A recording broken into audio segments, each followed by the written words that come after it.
Does God really speak to us? And if so, what does that look like in our lives?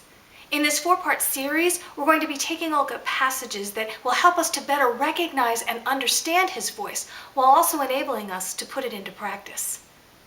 The primary way in which God speaks to us is through His Word. And any other way in which we think that we hear from Him, whatever it is we feel He's saying to us, we have to take it back to the Scriptures. Because God will never contradict His Word.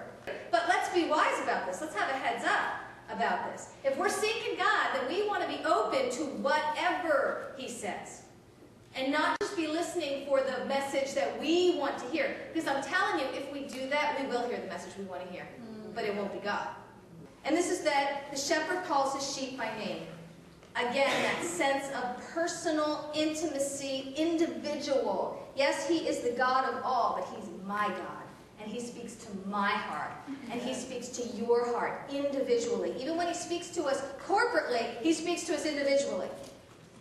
We should also have an expectation that God is going to show up when we read His Word. Because if He doesn't show up, then why in the world are we reading it? We're not reading it to read it. We're reading it to meet with Him. We should always pray before we read the Word that God will speak to us through it. And then we should have an expectation that He will.